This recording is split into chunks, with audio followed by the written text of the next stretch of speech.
Ok, je suis de retour car oui, le cinéma a parlé, les réseaux ont buzzé et moi j'ai regardé tout cela calmement pour vous raconter. On parle cette fois-ci de virages inattendus, de retours surprises et de légendes qui reviennent frapper à la porte. Tac, toc. On commence avec le choc de la semaine, le retour de l'enfant prodige du storytelling, Willy M. Mais d'abord, qui est Willy M concrètement? De son vrai nom, Willem Hossibel, c'est le génie qui a révolutionné la vidéo sur internet avec ses thrillers psychologiques ultra léchés comme Le genre idéal, Une idée royale ou encore Le phénoménal, Le dilemme du prisonnier. Il avait instauré un rendez-vous mondial sur Facebook. Des énigmes complexes, des détails cachés partout dans le chef-d'œuvre comme des twists finaux qui vous laissent sans voix. Après 6 années d'absence et de discrétion absolue, il brise en fait le silence avec son grand retour. Il revient cette fois-ci pour son premier long métrage intitulé Who, le pari fou du grand écran, et c'est là que ça devient historique. Il quitte le monde du gratuit et les réseaux sociaux pour le cinéma. Il écrit lui-même, il produit ce film avec sa société de production, chaque détail compte, sans trahir ses codes avec ses propres règles. Son équipe fidèle est une foi inébranlable. Prouvez qu'on peut partir de Facebook et finir au Grand Rex pour une avant-première mondiale le 26 mai prochain. Le film sortira partout en France, au Canada et surtout dans toute l'Afrique francophone. Will M clôt le chapitre vidéaste pour ouvrir celui de cinéaste. Il nous dit on va enfin pouvoir commencer. Et non chez Clap, on a hâte de voir si le roi du détail a réussi à piéger des salles de cinéma entières comme il l'avait fait avec La Passion du crime. Et dans ce mouvement où certains passent du silence à la lumière, du digital à la salle obscure, le cinéma lui continue d'ouvrir ses portes à des récits plus anciens, plus vastes, presque intemporels. Et oui, je vous l'annonçais déjà la semaine dernière, le biopic consacré à Michael Jackson allait à la rencontre de son public et ça s'est fait. Car dès sa sortie, le film a créé une onde de choc dans le monde du cinéma en divisant clairement les avis. Et avant même de parler des critiques,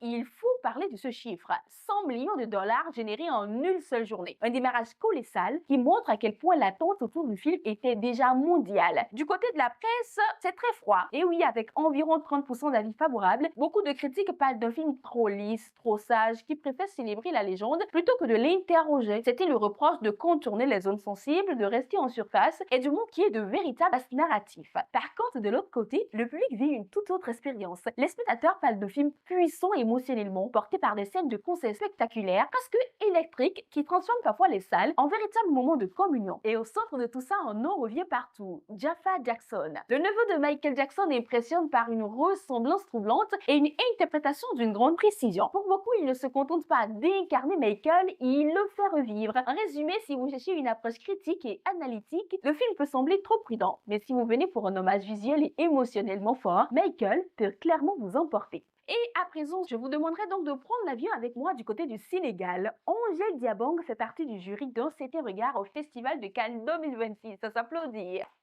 Mais en réalité, qui est vraiment cette réalisatrice dont la voix portera en mai prochain jusqu'à Cannes? Une femme de regard, une écoute fine du monde, elle façonne un cinéma qui observe sans brusquer et qui raconte sans trahir. Ses films, à elle, ne font pas de bruit. Non, ils récoltent les honneurs. Avec mon beau sourire, elle questionne les normes sociales avec une douceur qui lui vaut une reconnaissance immédiate. Un air d'Okora, quant à lui, capte la transmission et la mémoire. Un court-métrage de fiction qui rafle le poulet de bronze au FESPACO 2019. Et puis vint ce geste fort, presque symbolique. Elle a osé adapter une si longue lettre. Et oui, un monument de la littérature porté à l'écran, devenu un phénomène de société. Pour ce travail de titan, elle a été sacrée par plusieurs distinctions internationales, confirmant sa capacité à transformer le patrimoine écrit en succès populaire. Ces films à Angèle ne font pas de bruit, mais ils voyagent, ils marquent, ils s'installent dans les esprits. Festivals, projections, discussions. Son cinéma circule doucement mais sûrement. Aujourd'hui, son parcours est couronné par une présence là où les films se décident. Aux côtés de Leila Bekti, elle entre dans cet espace où l'on distingue, où l'on choisit et où l'on éclaire. Et de la banlieue de Dakar au Marche du Palais, ce ne sera pas seulement une présence, ce sera une empreinte. Bonne chance à vous, Angèle Diabong. À présent, on revient au Bénin. Le rideau s'est reformé sans bruit sur un demi-siècle de sourire. Kofi Alexis Adadji a déposé son costume, laissant le Bénin orphelin de son génie.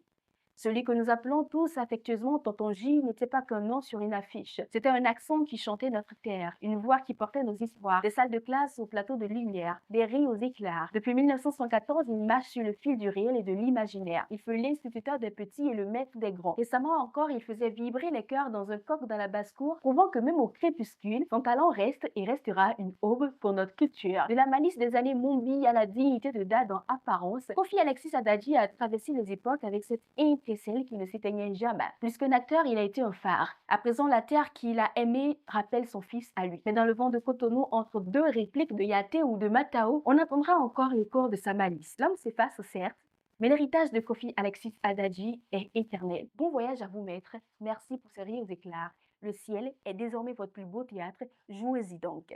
Et c'était Diane Capot dans Clap. On se retrouve la semaine prochaine pour de nouvelles actualités.